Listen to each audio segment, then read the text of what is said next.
Today's first day of downhill practice.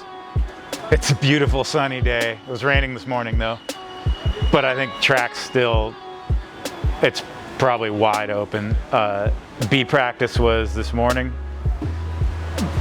Guys are heading up now and we'll drop in like 5 minutes. There's very little puzzling going on because it's so hard just to get down the track. You're still just working through the day. You're not even thinking about suspension stuff. We were really hoping to have some footage of puzzling and figuring out suspension setups like I know so many of you want to see, but it was just oddly quiet at the tent today. But a lot of you actually asked in the last couple videos about the origins of each of the techs and how they got to where they are now. So we figured this was a good opportunity to just talk about that and hear some of the backstories of each of them. I guess the first person we brought on to this crew, this is like pretty modern crew, was Taj, who was working for Cube at the time. Well, I was always into bikes. And I used to go to the dump and I'd sweep the whole yard for the guy that worked in the dump, and then he'd let me take any bikes I wanted. Worked in bike shops, then I joined the Air Force. Used to fix aircraft. Getting shot at and people trying to kill me was a bit shit, so I left the Air Force and then worked in bike shops again. Then one day I was a mechanic and I was ringing up a job for a customer and I'd service the customer's fork, and I was like, I could be doing this for myself. So I started a service centre with my friend. Then one year I was mechanicing for Cube. I met Jordy and he was like, oh hey, you got a suspension centre, you should come work for us. So I did a few seasons, sort of freelance with him. And then last year they said, hey, you should do it for us full time. So me and Jules shut up the suspension shop and here we are. Do this full time now. If you asked me 3 years ago if I'd be doing this full time, I'd be like, nope. Because he was already competent, had his suspension service center in Scotland, and had a friend that was really good at doing stickers for free.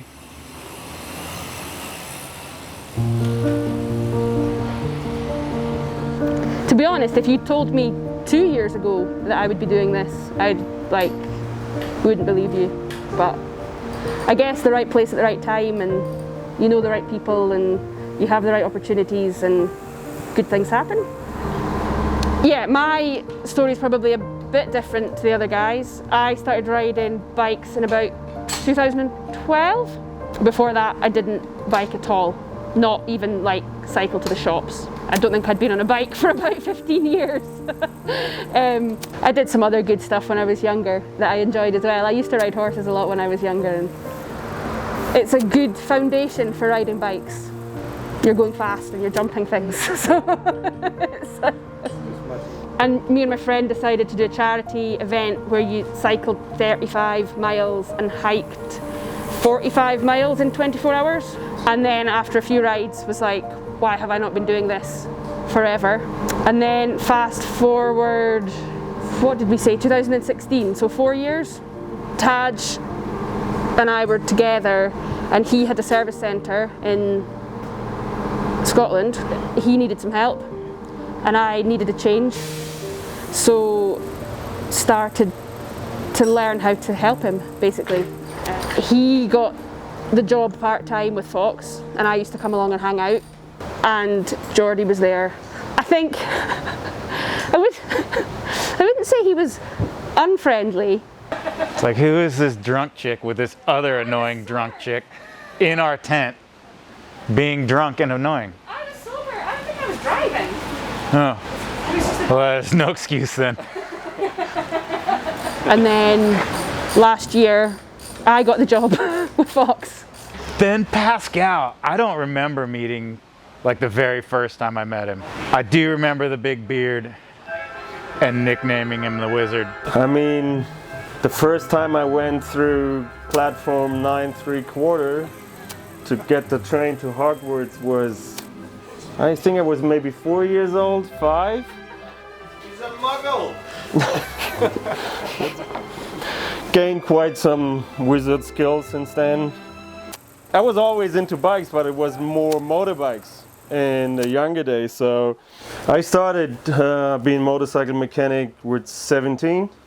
So like after high school, I think after I did engineering school, yeah, get some new spells. Kind of ended up here because I knew I was in engineering school together with Collier, and he was then working for Fox. So he hooked me up. He hit me up like asking, hey, we need some skilled people here, and yeah, that's how I ended up getting the job. Dude, I don't know when I met Nigel. He's been working as a race mechanic. So it's just one of those things, like you see somebody and sooner or later you start waving, and then next race you say, hey, how's it going? And after that you're like, ah, shit, now I have a new friend. Got into riding bikes like any kid that does. You get a bike and you learn to ride, and it's this, you know, freedom and cool thing you get, you know, you can do to get away. Probably as a teenager, like racing mountain bikes and having to fix my own bike. And then from there went on to work in bike shops.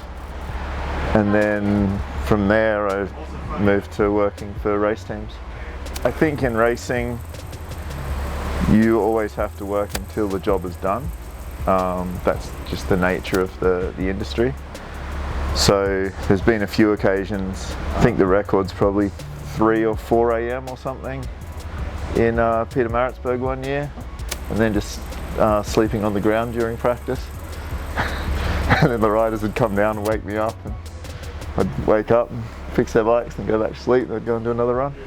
In that you can't help but begin to get to know everyone around you, be it in the course of the days working in the pits, or potentially, you know, early in the evenings when everyone goes for one single social drink. I couldn't say exactly when, but it would have been whenever Geordie started doing World Cups.